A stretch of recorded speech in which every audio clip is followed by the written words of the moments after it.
안녕하세요. 저는 40살 카페를 운영하고 있는 여자입니다. 저는 항공학과를 나와서 모 항공사 승무원으로 6여 년간 근무했었고, 결혼하고서 그만두고는 제가 모은 돈과 남편이 보태준 돈으로 카페를 창업했습니다. 제 남편은 대학에서 세무학을 전공해서 개인 사무실을 차려 세무사로 일하고 있었는데, 그의 능력이 좋아 젊은 나이에 직원을 여러 명 둘 만큼 크게 성장시켰습니다. 이른 여름 비행기 안에서 손님과 승무원으로 만난 저희는 남편의 적극적인 대시로 인연을 맺어 결혼까지 하게 되었습니다.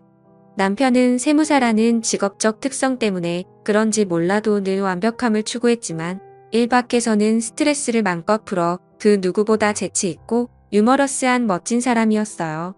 춤도 잘 추고 끼가 많아 어떻게 이렇게 외향적인 사람이 세무사라는 직업을 택했을까 싶기도 했죠. 거기다 성품은 얼마나 좋았는지 봉사활동도 주기적으로 했고 정기적인 후원 외에도 연말에 항상 사무실 이름으로 기부를 하곤 했지요. 다만 이런 남편에게 결혼 상대로서 딱 한 가지 흠잡을 게 있다면 바로 이혼남이라는 것이었어요. 전 부인과 결혼 기간은 2년 정도 되었었고 다행히 사이에 아이는 없어서 그나마 저희 부모님의 허락을 받아낼 수 있었습니다. 처음 시부모님께 인사 갔던 날 남편의 부모님 역시 너무나도 넉넉하고 너그러운 인품의 훌륭한 아들을 키워낸 분들이시더군요. 특히 시어머니 되실 분께서 어찌나 좋으신지 제 손을 꼭 붙드시고는 아가야, 우리 집에 들어와줘서 고맙구나. 우리의 아들이 겉으론 그럴듯해 보이지만 사실 부족한 것이 참 많아 부부가 되었으니 서로 이해하면서 잘 살았으면 좋겠구나. 라고 말씀하시는데 처음엔 그저 시어머니가 자연스러운 아들에 대한 단순한 겸손인 줄만 알았습니다만 훗날 그게 무슨 뜻인지 알게 되었을 때 차마 뼈 깊은 의미가 담긴 그 말을 예사로 들었던 것을 후회했습니다. 저는 신혼 초기부터 신혼생활에 자꾸만 제 비행 스케줄로 인해 남편과 떨어지는 날이 많았고 때마침 임신까지 하게 되어서 직장을 결혼한 지 2년 만에 그만두게 되고 창업을 하게 되었습니다. 남편도 세무사로 워낙 바빴던 사람이라 상반기 때는 야근을 밥 먹듯 했고 집에 못 들어오는 날도 많았어요. 임신한 상태에서 아쉬운 마음을 가질 날이 많았습니다. 그러던 중 마침 친정엄마가 들러 여행 다녀와서 시부모님을 위해 선물을 사왔다고 전해드리라고 해서 가게를 알바생에게 맡기고 나왔습니다. 시부모님께 간다고 미리 말씀드리며 전화를 드렸는데 충전을 안 해놓으셨는지 연락이 통 안 되더라고요. 어차피 시부모님도 저희도 비밀번호를 서로 오픈했던지라 집에만 잠깐 넣어놓고 오려고 친정부모님께서 사온 선물을 가지고 시댁에 갔는데 근데 도어락을 열고 보니 시어머니의 웃음소리가 들리는 게 아니겠어요. 낯선 목소리도 섞여 있어서 뭐가 그렇게 즐거우신지 반가운 손님이 왔나 보다라고 생각했네요. 어머니, 저 왔어요. 연락드렸었는데 휴대폰이 끊겨 있어서 안 계신 줄 알고 잠깐 놓고 가려고 했는데 계셨네요. 라고 멋쩍은 듯 웃으면서 들어가니 순간 웃음기가 싹 가시고 저를 얼떨결에 보시는 시부모님과 어떤 젊은 여자. 얼마나 당황하셨는지 마시던 주스를 떨어뜨려 쏟으시기까지 하셨네요. 아참, 아가야 인사하거라. 여기는 그러니까 우리 사촌 아이인데. 하채이, 이름이 채이야. 우리 집에 잠깐 놀러왔다. 사촌이라면서 제게 소개한 여자는 청순한 인상이 인상적인 굉장히 미인이었고 시어머니와 마찬가지로 당황해하고 있다가 애써 제게 밝은 얼굴로 인사했습니다. 안녕하세요. 이쪽 근처에 볼 일이 있어 잠깐 왔다가 우연히 이모님과 마주쳐서 놀러왔어요. 이제 며느님도 오셨으니까 가볼게요. 라고 서둘러 일어나려 하자 제가 사촌이라는 말에 의아해서 여자를 붙잡았네요. 사촌이시라면 제 시누이 되시는 분 같은데 마침 점심 식사 때고 하니 같이 식사하면 어떠세요? 그러자 괜찮다며 한사코 거절하는 여자. 그러나 제 말을 듣고 어머니는 잠시 생각하시고 다시 그 여자를 붙잡았습니다. 그래, 간만에 왔는데 식사하고 가거라. 그렇잖아도 오늘 더 밥 한 끼라도 먹여서 보내려고 했는데 이렇게 그냥 보내면 내 마음이 편치 않다. 라고 말씀하시니 저도 다시 한번 사촌 시누이를 붙잡았고 어쩔 줄 모르다가 결국 제안을 승낙한 시누이는 같이 식사를 하기로 했습니다. 이렇게 3명이서 식사 준비를 하려는데 사실상 사촌 시누이가 다 만든 거나 마찬가지였습니다. 얼마나 살림의 고수였던지 냉장고 남은 재료들로만 해서 뚝딱 뭔가를 만들어내는데 하나같이 맛도 있어 저는 심한 입덧에도 불구하고 간만에 밥 한 공기를 뚝딱 비웠어요. 와, 너무 맛있어요. 아가씨는 어쩜 이렇게 음식을 맛있게 만드세요? 나중에 시간 되시면 저희 집에 와서 저 요리 좀 가르쳐 주세요. 너무 솜씨가 좋아요. 맛있게 먹어줘서 고마워요. 사실은 오랜만에 요리를 해서 자신 없었는데 제가 얼마 전에 이혼했거든요. 결혼을 2번씩이나 했는데 한 번 유산한 후 더 이상 자식 복은 없는지 슬아의 자식은 없네요. 라고 쓸쓸하게 말을 했는데 덩달아 시어머니도 안색이 안 좋아지시더라고요. 저는 아차 싶어 더 이상 묻지 않았습니다. 눈치 빠른 시누이는 화제를 다른 곳으로 돌려 익숙하게 분위기를 전환시켰고 다시 즐거운 대화를 하며 어색함 없이 시간을 넘겼네요. 사촌 시누이는 또래라 말도 잘 통했고 성격도 잘 맞았어요. 그런데 안타까운 건 부모님이 현재 다 돌아가셨고 하나 있는 남동생은 지 인생 사느라 연락도 잘 안 된다 했습니다. 시어머니하고도 나중에 연락이 다 만난 거지. 여태껏 세상에 혼자밖에 없었다며 말하는 시누이 그래서 평생 행복한 내 가정을 꾸리고 살고 싶었던 게 소망이었는데 복이 없었는지 그것도 잘 안 돼서 이혼을 2번씩이나 했다 하는데 여자로서 사람으로서 연민이 느껴졌습니다.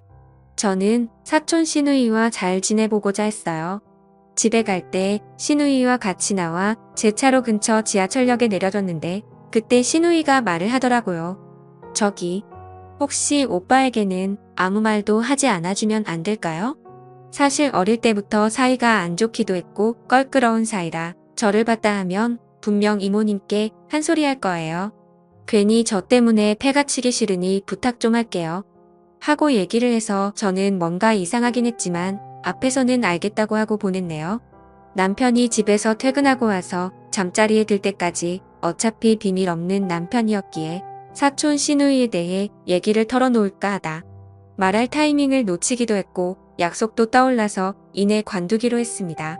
그런데 제가 사촌 시누이가 만든 반찬을 얼마나 맛있게 먹었는지 집에 돌아와선 자꾸만 그 반찬들이 땡기는 거예요. 여느 맛집들 반찬도 심지어 친정엄마 음식도 계속 개워내기만 했었는데 참 신기했죠. 저는 임산부의 식욕을 이기지 못하고 시어머니께 전화를 걸어 혹시 아가씨 연락처 있으면 좀 부탁드린다고 실은 제 뱃속 아기가 자꾸만 아가씨 음식을 먹고 싶다 한다며 얘기를 했더니 시어머니께서는 망설이다 결국 제게 연락처를 주셨습니다. 그리고 저는 바로 전화를 걸어 혹시 사촌 시누에게 반찬 좀 만들어줄 수 있냐고 부탁했고 다음날 손살같이 준비해오는 고마운 시누이였네요. 집은 불편하다고 대신 카페로 잔뜩 바리바리 반찬들을 싸들고 왔는데 보니까 고맙게도 다 임산부한테 좋다고 알려진 음식들로 준비를 해왔더라고요. 며칠 개워내기만 했던 저는 반찬이 오자마자 다용도실에서 즉석밥을 데피고는 며칠 굶은 사람처럼 먹었네요. 그러자 시누이는 제게 물을 따라다 주며 천천히 먹어요. 즉석밥도 임신 중에 안 좋은데 이럴 줄 알았음 밥도 좀 해올 걸 그랬나 봐요. 다음에는 영양밥 지어올게요. 다음에 또 해주신다고요? 저야 감사하지만 괜히 저 때문에 신경 쓰이게 하는 거 아닌지 모르겠네요. 아니에요. 이렇게 제 요리를 좋아해 주시는데 보람도 느끼고 좋아요. 사실은 제가 사정이 좀 그래서 잠깐 이모님 댁에 들어가 지내기로 했는데 머무는 동안에는 언제든 해드릴 수 있을 거예요. 라고 고마운 말을 해주는데 어찌나 그 말이 달갑던지요.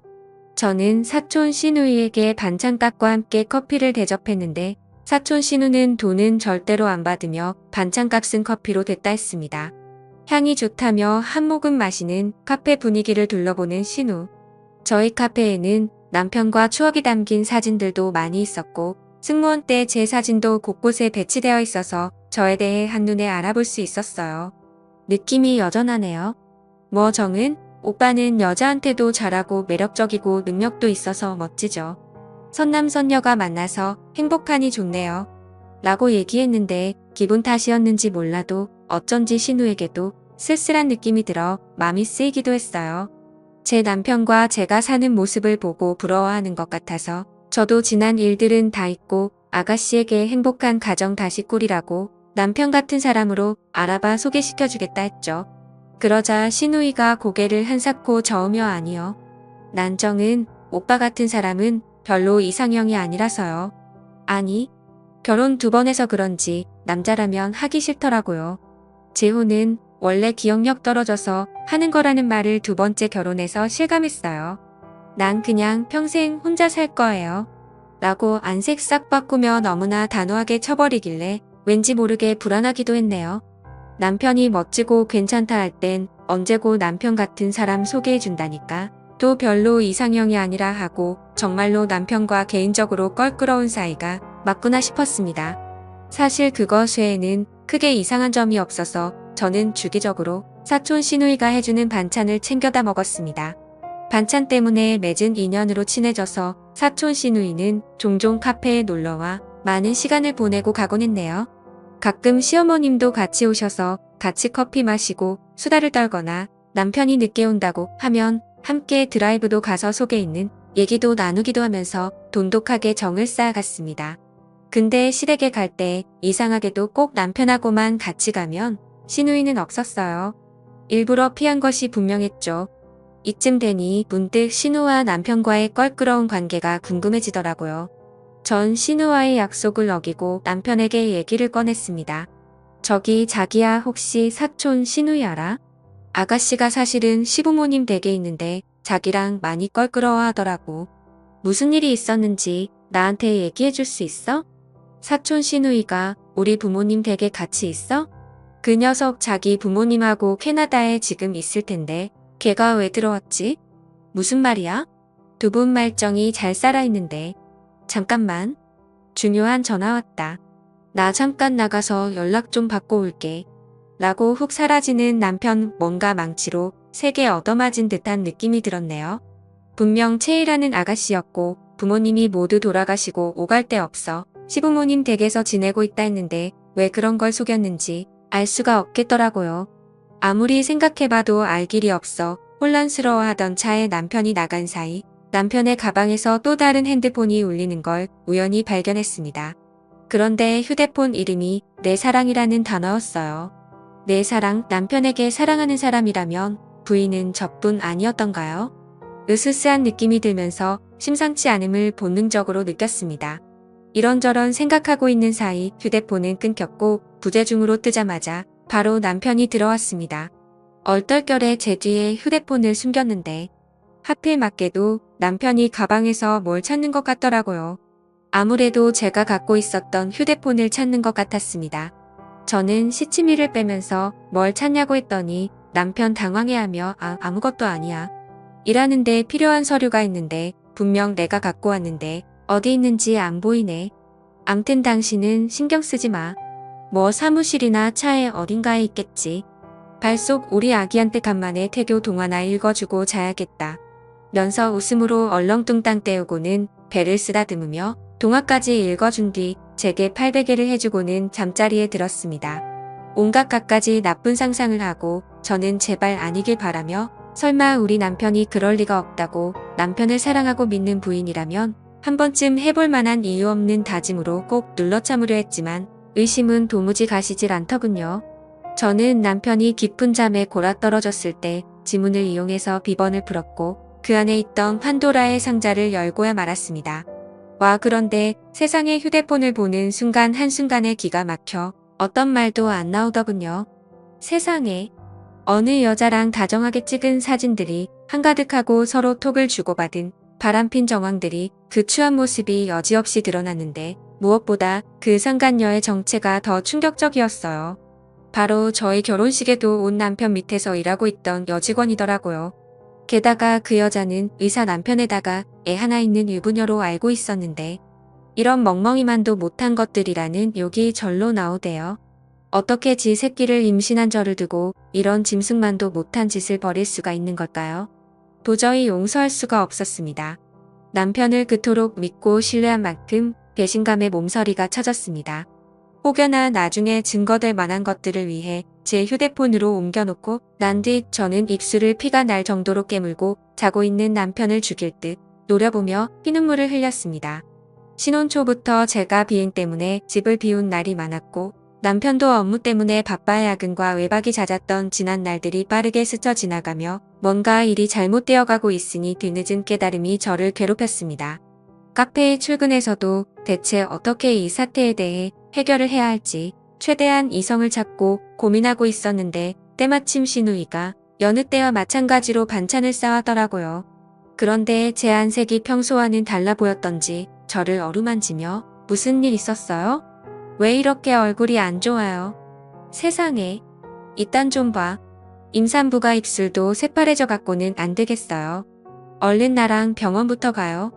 하며 걱정해주면서 제 손을 잡아 끄는데 저도 모르게 신우에 대한 의문은 까맣게 잊어버리고 아무에게도 밝히지 못한 서러움이 밀려들면서 참았던 눈물을 쏟고 말았습니다.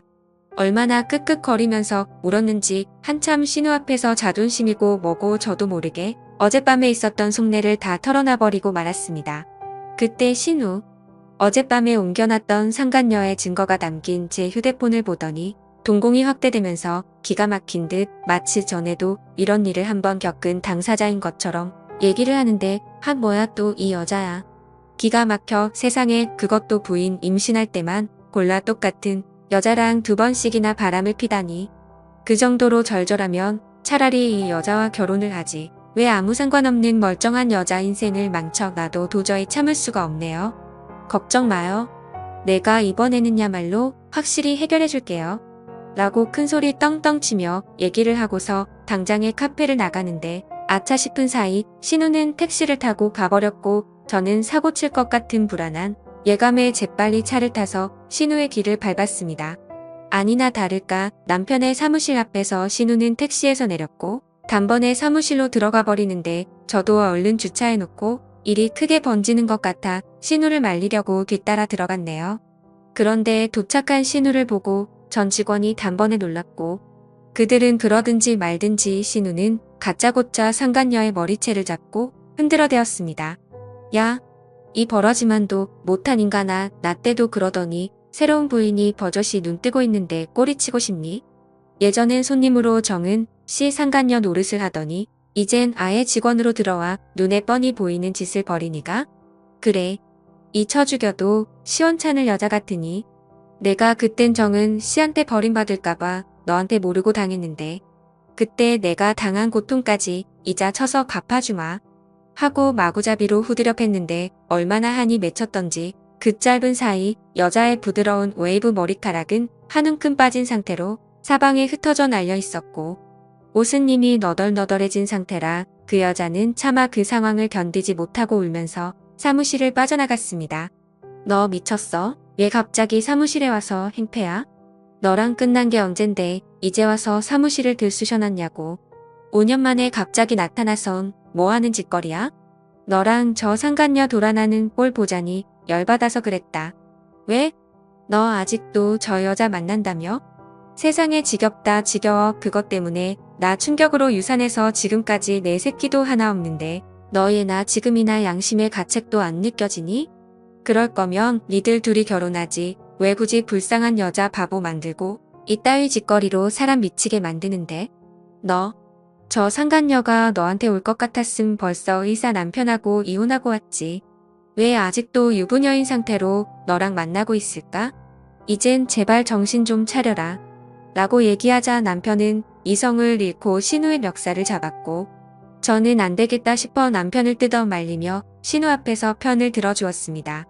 당신 이런 사람이야? 아가씨가 무슨 죄가 있어서 이따위로 대해?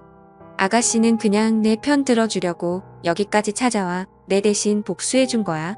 추악하게 바람핀 당신이 이럴 자격 있어? 뭐 얘가 신우이라고?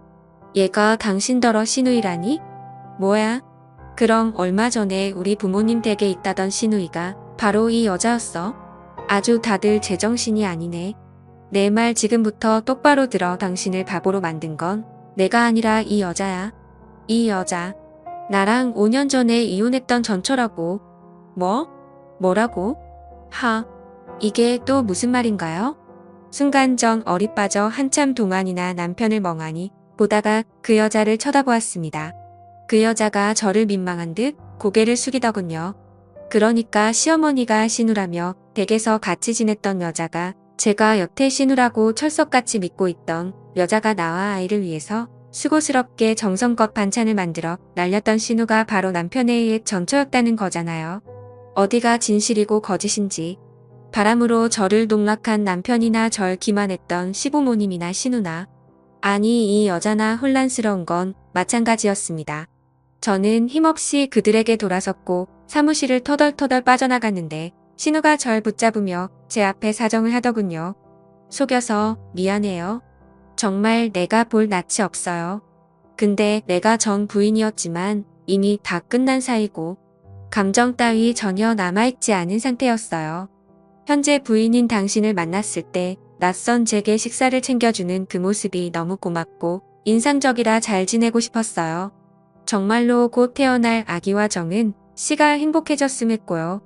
그냥 그렇게 지내고 싶었었는데 아무래도 내가 욕심을 부린 모양이에요. 상처가 됐다면 미안해요.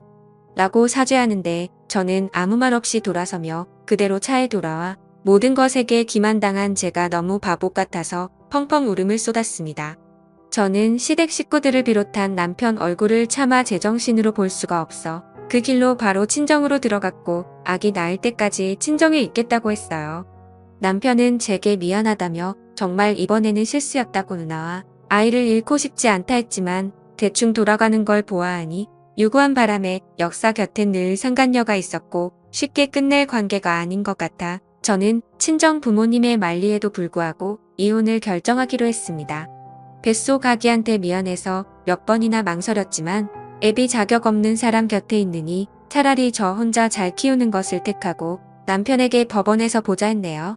저는 상간녀 남편을 찾아내어 바람의 증거 자료들을 내고였고 결국 상간녀는 남편에게 이혼당하며 끝내는 현재 남편과 대놓고 동거 중에 있다고 했습니다.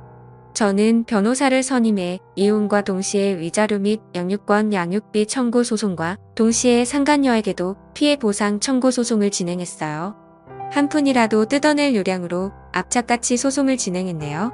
그것 때문에 스트레스를 받긴 했지만 다행히 제 아기는 40주를 다 채우고 출산했고 제 딸은 제 품에 안겼습니다. 시부모님은 친정엄마의 연락을 받아 뒤늦게 찾아오셨더라고요. 시부모님께서는 제 작은 아기를 보며 감격에 겨워하고는 그저 제게 미안하다고 고맙다고 여러모로 잘못했다고 말씀을 주셨습니다. 하며 저와 연락 끊긴 신우이는 아니 남편의 전처는 아직까지 시댁에 머물고 있다 하는데 그것 때문에 결혼을 발표한 상간녀와 남편 사이에 균열이 있다고 한다더라고요. 하며 전처는 틈만 나면 상간녀에게 남의 눈에 눈물을 나게 하면 네 눈에는 피눈물이 나게 된다며 반드시 그 징계를 상간녀에게 일깨워 주겠다고 했대요. 얘기를 듣고 나중에 생각해보니 뭔가 어이없는 웃음이 나더라고요. 어찌되었든 전처임을 숨기고 제게 다가왔던 건 기가 막힐 노릇이었지만 저한테 너무나 잘했고 저 대신 상간녀한테 복수해준 그 여자가 믿지 않았네요. 고맙기까지 한 게 제 솔직한 심정이었습니다. 조금 아기가 더 크고 시간이 흐른다면 나중에 제가 전처를 찾아간다면 그때도 전에 잘 지냈던 관계로 돌아갈 수 있을까요? 남편으로 저희 이젠 둘 다 묶이지 않았으니 편하게 지냈으면 좋겠네요. 그런 제 맘을 담아 사연을 보내봅니다.